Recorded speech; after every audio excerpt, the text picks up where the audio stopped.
नाजरीन आदाब, आप देख रहे हैं प्रोग्राम हेल्थ और हम, एक ऐसा हेल्थ शो जहां हम बात करते हैं आपकी सेहत, आपके सुकून और बेहतर ज़िंदगी के बारे में, सिंपल और समझने लायक अंदाज में। हमारा मकसद है आपको अवेयर करना ताकि आप अपनी और अपने परिवार की सेहत की बेहतर ख्याल रख सकें। आज हम बात करने वाले हैं seasonal viral infections and it's after effects, यानी मौसमी वायरसेस से होने वाली बीमारियां और उनके बाद शरीर पर पड़ने वाले असरात। हम जानेंगे कैसे इन इन्फेक्शन से बचा जा सकता है और रिकवरी के दौरान क्या चीज़ें ज़रूरी होती हैं। और इस इम्पॉर्टेंट टॉपिक पर रोशनी डालने के लिए हमारे साथ स्टूडियो में मौजूद है डॉक्टर सैयद मुस्तफ़ा अशरफ साहब। आप केयर हॉस्पिटल्स मलकपेट से ताल्लुक़ रखते हैं as head of department, senior consultant general medicine, जिसे इंटरनल मेडिसिन भी कहा जाता है। आप केयर हॉस्पिटल्स में इस पोजीशन पे अपनी खिदमत अंजाम दे रहे हैं। डॉक्टर साहब के पास सालों का तजुर्बा है और वो अपने मरीज़ों की लगन और ख़िदमत के लिए मशहूर हैं। तो चलिए दोस्तों, शुरू करते हैं आज का ये एपिसोड हेल्थ और हम, जहां हम बात करते हैं आपकी सेहत की और आपके अपने स्टाइल में। डॉक्टर साहब, बहुत बहुत इस्तकबाल है आपका हमारे शो में।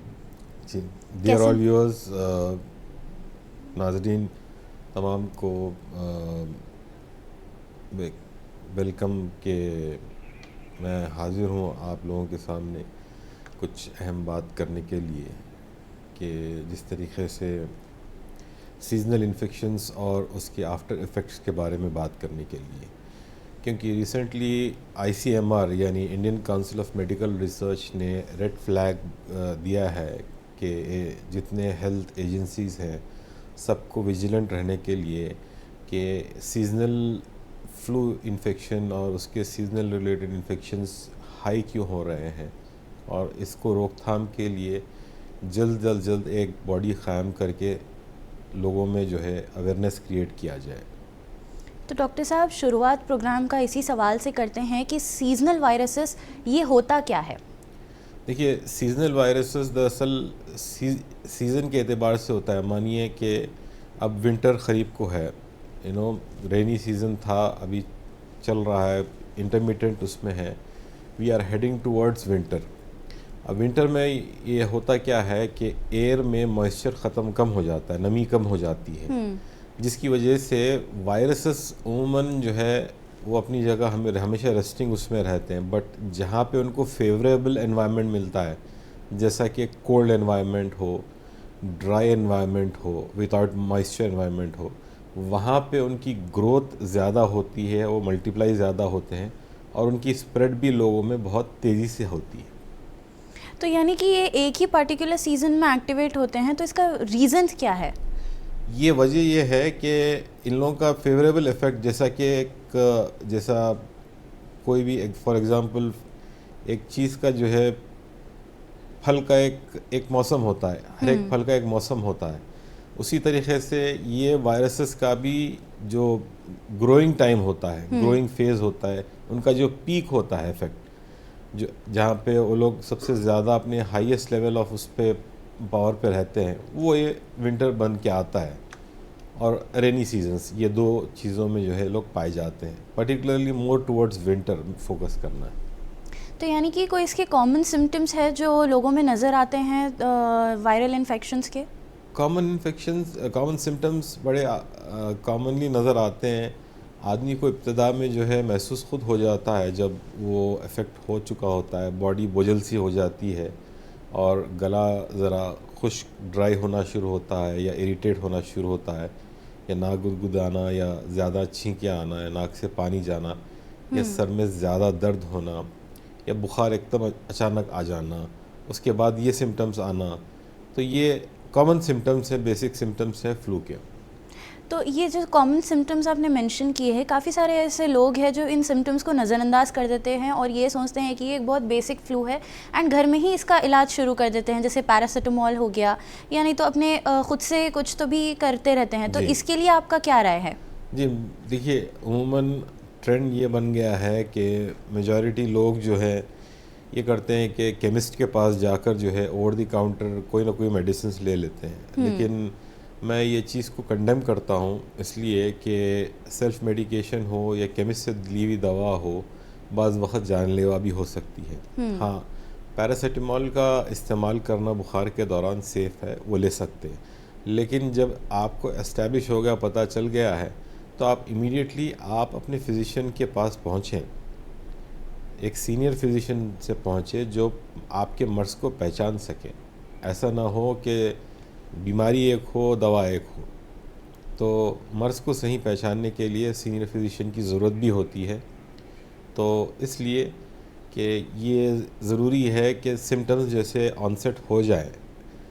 स्टडीज़ में भी और गाइडलाइंस में भी यही है कि वायरल सिम्टम्स जैसे ही जल्दी शुरू हो जाते हैं, immediately rush to a doctor. तो जब ट्रीटमेंट स्टार्ट होगा तो जल्दी रिकवरी भी होगी और उसके आफ्टर इफ़ेक्ट्स भी कम होंगे। इसी बीच हमारे साथ एक कॉलर जुड़े हैं, आइए चलिए उनसे बात करते हैं। जी अस्सलाम वालेकुम। जी अस्सलाम वालेकुम। जी क्या नाम है आपका? मेरा नाम अहमद है। जी बोलिए, क्या है आपका सवाल? मेरा एक सवाल है, मौजूदा दौर में जो मौसम चल रहा है उसके ऊपर कुछ बोल सकते हैं क्या, बीमारी शिफा होने के लिए सर? जी देखिए, मौजूदा दौर में अभी जो फ्लू के केसेस स्टार्ट हुए हैं, ये स्टार्ट हुए हैं, पहले तो नॉर्मल फ्लू होता था, जैसा कि नाक से पानी जाना, सर में दर्द होना, नज़ला होना, ये चीज़ें हो रही थी। लेकिन इसके साथ साथ अब कंजंक्टिवाइटिस भी स्टार्ट हो गया है, यानी आँख लाल हो जा रही है। ऐसे कई केसेस हम देख चुके हैं, बच्चों में भी और बड़ों में भी ये केसेस जो है हमने देखे हैं केसेस। और चाहिए कि नीड ऑफ द आवर है कि ये और ज़्यादा फैलने वाला है। तो इसकी रोकथाम के लिए इसको अर्ली आइडेंटिफाई करना, इसको पहले पहचान कर डॉक्टर्स के पास जल्दी रुजू होना, जल्दी इमीडिएटली पहुंचना आपको जल्दी फ़ायदा बख्श होगा। अब ये काफ़ी ज़्यादा कंफ्यूजिंग है कि जो सिम्टम्स आपने अभी बताए कि आंख लाल हो जाना या सर्दी बुखार ज़्यादा हो जाना, तो काफ़ी सारे लोग इसको viral infection and bacterial infection में इसको कंपेयर नहीं कर पाते हैं। जी। तो ये दोनों सेम है या एज इन डिफरेंट है दोनों एक दूसरे दोनों से? अलग हैं। देखिए, बैक्टीरियल इन्फेक्शंस पूरी तरीके से अलग होते हैं। बैक्टीरियल इन्फेक्शंस का प्रेजेंटेशन अलग होता है और वायरल इन्फेक्शंस के साइंस एंड सिम्टम्स अलग होते हैं। जैसा कि मैंने वायरल के तो बता दिए, बैक्टीरियल इन्फेक्शन के कुछ भी हो सकता है। मसलन अगर किसी को निमोनिया के सिम्टम्स हैं तो बहुत हाई ग्रेड फीवर के साथ आएगा और उसकी हालत ये होगी कि जब खांसेगा तो बलगम जो है लाल रंग का होगा या पीला होगा या एकदम हरा होगा। ऐसे किस्म की जो है इनिशियली जो सिम्टम्स होंगे। और उस वक्त अगर सीवियर निमोनिया हो तो उस वक्त कन्फ्यूजन में भी रह सकता है पेशेंट। ऐसे चीज़ें भी हो सकती हैं और उनकी रिपोर्ट्स में भी बहुत सारे चेंजेस नज़र आते हैं। अब इन इन्फेक्शंस के चलते बॉडी पर ऐसा कौन सा असर पड़ता है जो वीकनेस पे डाल देता है इंसान को? देखिए, होता क्या है कि वायरल इन्फेक्शन के बाद जो अनट्रीटेड मैं बता रहा हूँ, तो वायरस इटसेल्फ जो है मल्टीप्लाई होता है बॉडी में जाने के बाद, और जब तक इसका इफ़ेक्ट उमूमन 5 से 7 दिन तक का है या बाद लोगों में 10 दिन तक भी चलता है। लेकिन इस दौरान ये मल्टीप्लिकेशन के दौरान बॉडी जो फाइट आउट करना शुरू करती है एंटीबॉडीज़ प्रोड्यूस करके ये वायरस के अगेंस्ट, उस दौरान बॉडी के कई विटामिन्स और कई इम्पॉर्टेंट जो सब्सटेंसेस होते हैं वो यूटिलाइज हो जाते हैं और जो वायरसेस सिक्रीट करते हैं, जो उनके जो एंड प्रोडक्ट समझिए, जैसा TNF अल्फ़ा है, ऐसे चीज़ें, इसकी वजह से इंसान में बहुत शदीद वीकनेस हो जाती है और वो वीकनेस को दूर होने कई लोगों को बहुत सारे दिन लग जाते हैं। तो इसलिए अब कहते हैं कि इमीडिएटली जो है कोल्ड को नेगलेक्ट ना करें। और इस दौरान, आज के दौरान मैं बता दूं कि सबसे ज़्यादा फोकस जो है इंसान लोगों के मोबाइल फ़ोन्स ही हैं जिसमें वायरस कॉलोनाइज होता है। आप किसी को नज़ला हो, बुखार हो, वो आके हाथ मिला ले और आप भी वो हाथ लेके चेहरे में मल लेते हैं तो आपको वो पहुंच गया, तो आप भी अफेक्ट हो गए। देख लिए, याद रखिए, कभी भी जब आप बाहर जाते हैं काम पर या अपने जो भी कोई भी चीज़ पे हो, तो एक रिस्पॉन्सिबिलिटी के साथ जाइए कि मेरे साथ मेरी फैमिली भी है, मेरे बड़े भी हैं, छोटे भी हैं, और उन सब के ख्याल रखने के लिए ये सारे सब चीज़ें प्रिवेंटिव मेजर्स और जो है प्रिकॉशंस के साथ जाना है, ताकि आप अपने आप को और अपनी फैमिली को प्रोटेक्ट कर पाएँ। तो अब ये जो इन्फेक्शंस का बात हमने की है, इसमें घर के रेमेडीज़ हो गए या घर के नुस्खे हो गए, ये कितने % काम करेंगे उनको रिकवरी में?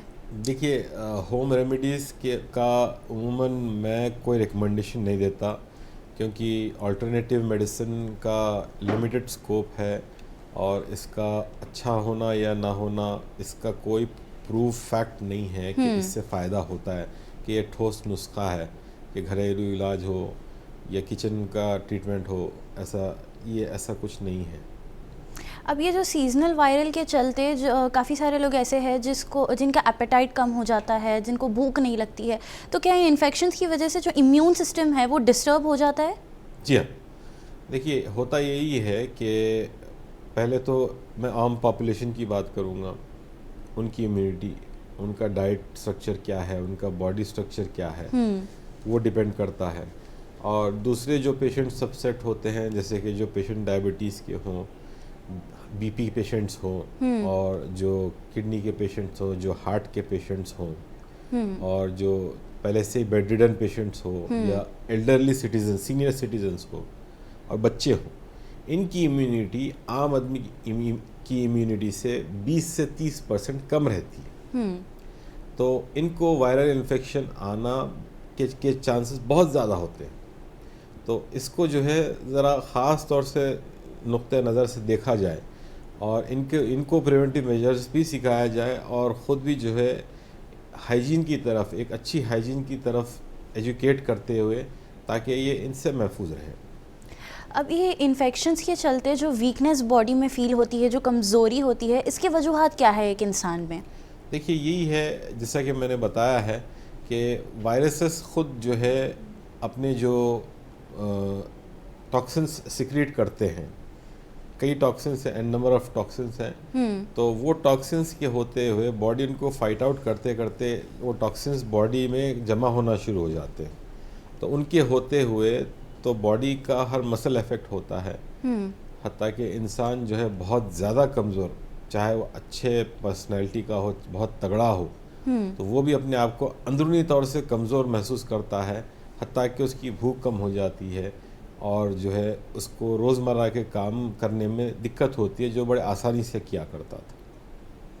तो डॉक्टर साहब, जो ये लोगों की कंप्लेन होती है कि वायरल होने के बाद में स्किन डल हो जाती है, हेयर फॉल स्टार्ट हो जाता है, या वेट कम हो जाता है, तो ये क्या कोई एक स्पेसिफिक रीज़न है इन 3 चीज़ों के पीछे जो लोग फेस करते हैं? नहीं, ये इसी के ही आफ्टर इफ़ेक्ट्स ही हैं, मैं बोलूँगा कि इसको उमूमन हम इसको पोस्ट वायरल सिंड्रोम भी कहते हैं, जिसमें ये जो आपने जो चीज़ें बताई हैं, जैसा कि हेयर फॉल हुआ हो, या बाज़ लोगों को जॉइंट पेन हुआ हो, या बाज़ लोगों को भूख नहीं लगती, या बाज़ लोगों में एकदम निढाली रहती है, तो ये उसी का इफ़ेक्ट रहता है। लेकिन ये लिमिटेड है कि इंसान जो है रिकवर जल्द कर जाए, जल्द अपने फिजिशियन से रुजू हो, पहले रुजू होने के बाद ट्रीटमेंट लें तो जल्दी ठीक होंगे, वरना क्या है कि इसके आफ्टर इफ़ेक्ट्स फिर ज़्यादा लॉन्ग टर्म ना चले, उसके मद्देनज़र आगे और कॉम्प्लिकेशंस ना लेके जाए, परमानेंट कॉम्प्लिकेशंस पे ना चले जाए।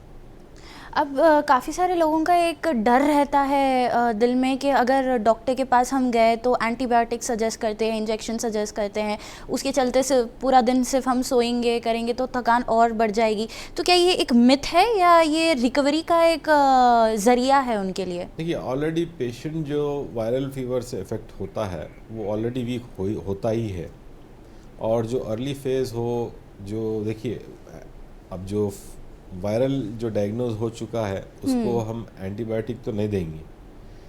अब रिवाज चल पड़ा है कई जगह प्रैक्टिसेस में, जो कोएक्स हैं, जो सारे सब चीज़ें लोग प्रैक्टिस करते हैं, तो वो लोग एंटीबायोटिक्स लेते हैं, एंटीबायोटिक इंजेक्शंस देते हैं, लेकिन असल जो अगर वायरस है तो उसके लिए एंटीवायरल यूज़ करें, और उससे लगते हुए सेकेंडरी बैक्टीरियल इन्फेक्शंस होते हैं, उसके प्रिवेंट करने के लिए एक छोटी कोई एंटीबायोटिक यूज़ कर लें of a low dose, not a very high strength dose. मैं ये नहीं कहता, अनलेस पेशेंट की कंडीशन देखते हुए, पेशेंट की इम्यून स्टेटस देखते हुए वो हिसाब से रिकमेंड कर जाए तो आसानी हो जाएगी, बहुत आसानी हो जाएगी और पेशेंट बहुत जल्दी रिकवर हो जाएगी। इसी बीच हमारे साथ एक कॉलर जुड़े हैं, आइए उनसे बात करते हैं।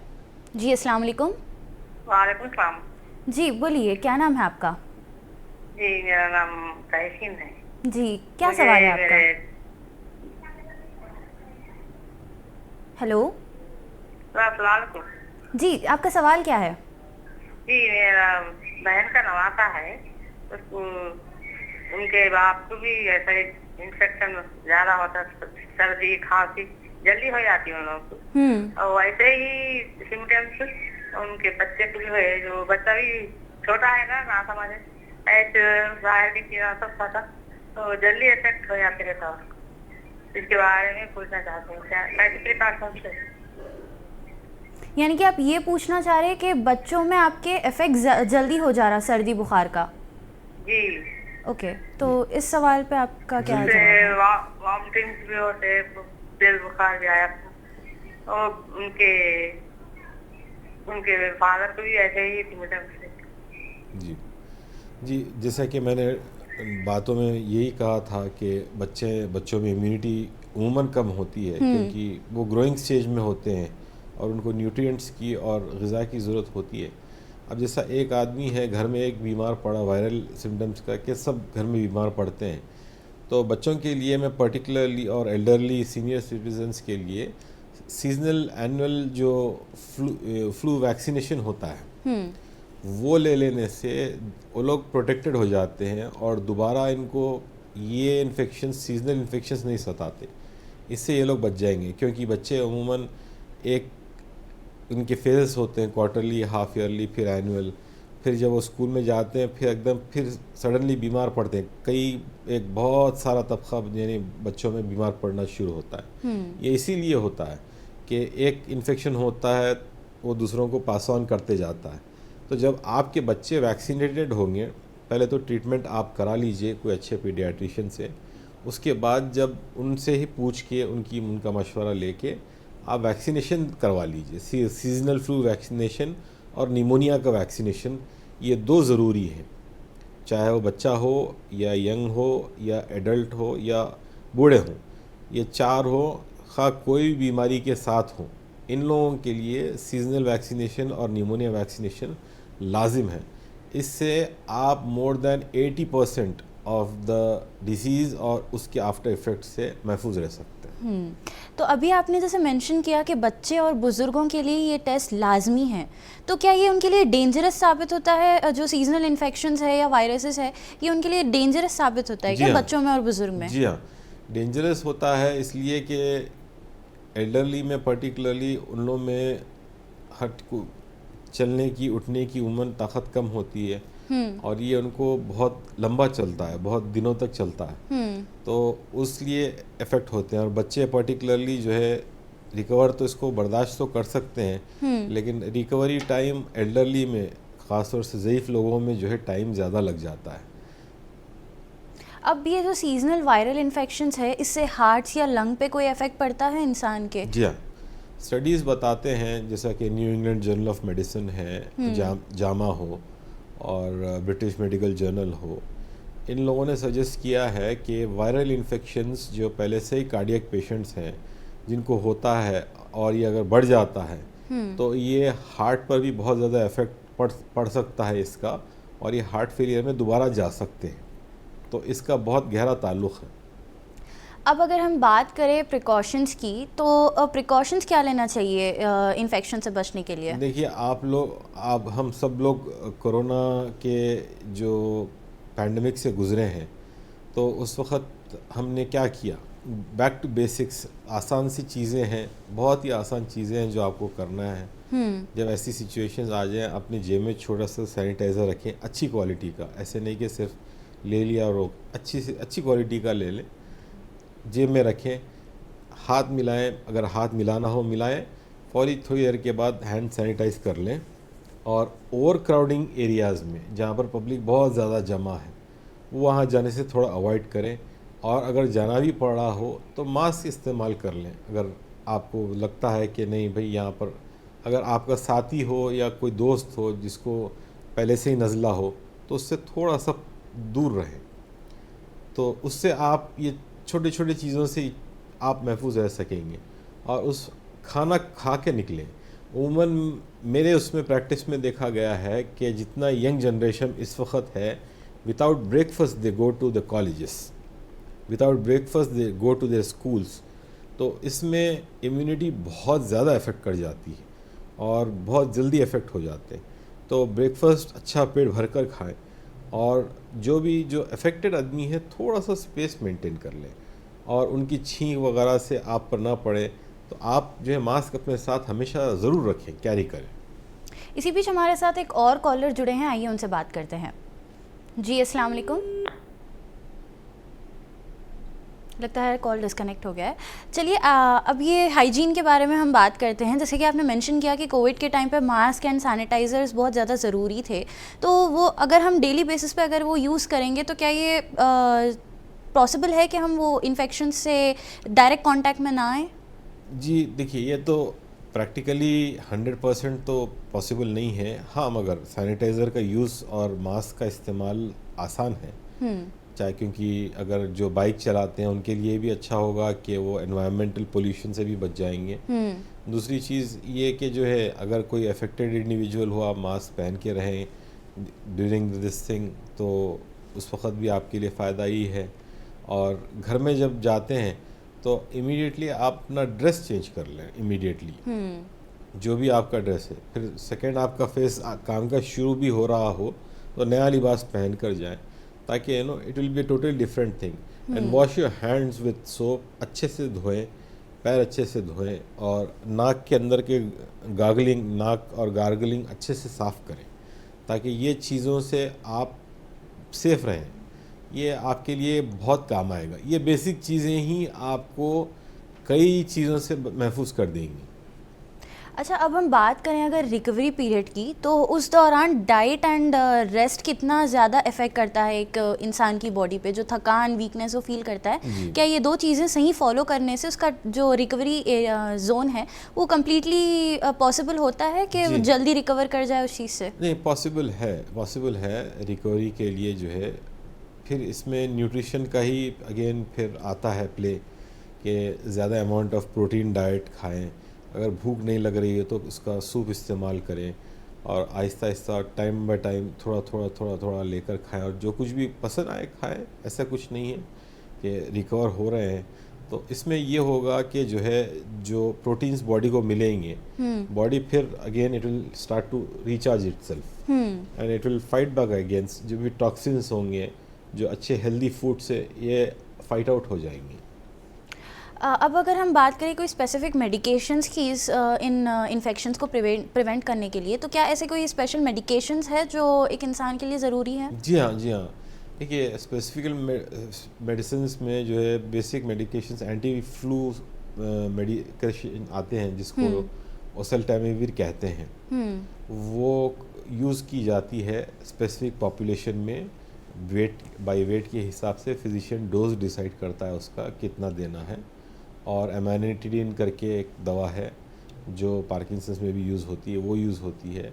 और दीगर और 2-3 एंटीवायरल्स हैं जो यूज़ होते हैं, लेकिन कॉमनली इंडिया में ज़्यादातर ओसेल्टामिविर एंटी फ्लू कैप्सूल आती है, वो इस्तेमाल की जाती है दूसरे दवाओं के साथ, सपोर्टिव मेडिकेशंस के साथ। तो उससे रिकवरी बहुत जल्दी होती है।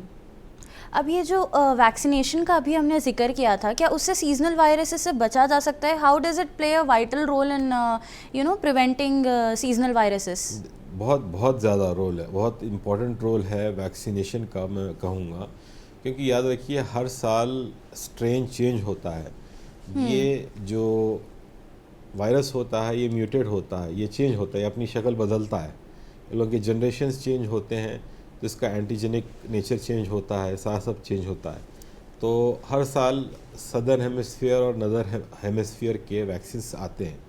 तो 2 टाइप के आते हैं। तो साल में एक वैक्सीनेशन तैयार होता है हर साल नए अंदाज का। तो वो वैक्सीन जैसा आ जाए तो उसको जाके अपने डॉक्टर से पूछ के रेकमेंड कर ले लें और आप मुतमईन हो जाएं। तो डॉक्टर साहब आखिर में मैं आपसे यही पूछना चाहूँगी कि आप एक कौन सा ऐसा सिंपल एडवाइस हमारे व्यूअर्स को देना चाहेंगे सो दैट वो लोग हर सीज़न में इन वायरसेस से बचे रह सके और जो थकान, वीकनेस, जो बैक्टीरियल इन्फेक्शंस उनको होते हैं उससे वो बच सके। देखिए, मेरा तो यही बोलना है, पहले तो बैक टू बेसिक्स हो कि अपने हाथ और अपने जो है इर्द गिर्द चीज़ों से जो है जायज़ा लें। और जो सबसे ज़्यादा इस वक्त जो वायरल जो कॉलोनाइजेशन होता है, जहाँ पर वायरस सबसे ज़्यादा बैठते हैं, वो होते हैं आपके घड़ी, आपके जो है मोबाइल फ़ोन्स हो या टैब्स हो या आपके लैपटॉप्स हो, जो यो भी अफेक्टेड होता है। और फिर वो जाके किसी से मिले और फिर वो उसका ही फिर वो चीज़ यूज़ करे, तो इसी से भी होता है। आप कोई नज़ले वाला मरीज़ हो, उससे आप हैंडशेक करते हैं तो उससे बच जाएं। और अपनी डाइट में प्रोटीन को ज़्यादा तरजीह दें, अच्छी प्रोटीन डाइट इस्तेमाल करें, नेचुरल प्रोटीन, आर्टिफिशियल प्रोटीन नहीं, नेचुरल प्रोटीन पर तवज्जो दें और बैलेंस डाइट का इस्तेमाल करें। और थोड़ा सा वर्कआउट भी करें, कम से कम रिकमेंडेड ये है कि मिडिल एजेस से लेकर एल्डरली तक 15 से 20 मिनट अगर वॉक कर लिया जाए तेज़ी से, या जॉगिंग भी कर ली जाए तो बहुत अच्छी बात है और चांसेस अच्छे हैं।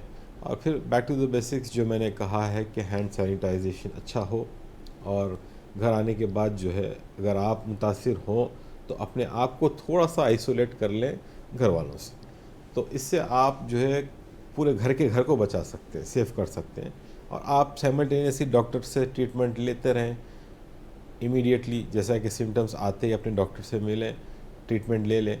और इसके जो आफ्टर इफ़ेक्ट्स हैं, जो पोस्ट वायरल सिंड्रोम जिसको कहते हैं, उससे आप सेफ हो जाएंगे। तो ये मेरी एडवाइस है आवाम से कि नज़ले को हल्का ना लें। वो बात मशहूर है कि मतलब 3 दिन तक नज़ले का इंतज़ार करना, फिर उसके बाद दवा लेना, या बुखार को 3 दिन तक करना, ये बात एक ज़माने से चली आ रही है, बात ठीक है। लेकिन बुखार आएगा तो आदमी दवा तो लेगा, तो ज़रूरी है, क्योंकि पहले का दौर वो नहीं रहा कि जो है पहले के लोगों का जो है इम्यून सिस्टम बहुत अच्छा होता। लेकिन अब इस वक्त ये अर्बनाइजेशन में और वेस्टर्न कल्चर के आते हुए, क्योंकि आई स्ट्रिक्टली कंडेम वेस्टर्न कल्चर, तो इसमें जो है कुछ बाकी नहीं रहा कि इंसान के लिए कि बुखार आया और दवा ना लें, लाजिम सी बात है कोई ना कोई कॉम्प्लिकेशन या प्रॉब्लम में फंसेगा ही। जी बेशक। तो इसी सिचुएशन में तो इमीडिएटली अपने डॉक्टर से रुजू हो जाए, तो मेरा यही बोलना है। बहुत बहुत शुक्रिया डॉक्टर साहब आपका कि आप हमसे जुड़े एंड इतने अहम मुद्दे पर हमने बात की आज। तो नाजरीन, आज हमने जाना कि सीजनल वायरल इन्फेक्शंस सिर्फ एक टेम्परेरी प्रॉब्लम नहीं होती, बल्कि उनके आफ्टर इफ़ेक्ट्स हमारे इम्यून सिस्टम और ओवरऑल हेल्थ पर असर डाल सकते हैं। डॉक्टर साहब ने बताया कि सही डाइट, रेस्ट और प्रिवेंटिव केयर से हम इन इन्फेक्शन से बच सकते हैं और जल्दी रिकवर भी कर सकते हैं। याद रखिए, सेहत एक अमानत है, उसका ख्याल रखना हम सबकी जिम्मेदारी है। मिलते हैं नेक्स्ट एपिसोड में एक नए टॉपिक के साथ। तब तक अपना ख्याल रखिए और अपने प्यारों का भी ख्याल रखिए, क्योंकि हेल्थ और हम दोनों ज़रूरी है। मुझे दीजिए इजाज़त और आप बने रहें मुनसिफ टीवी के साथ।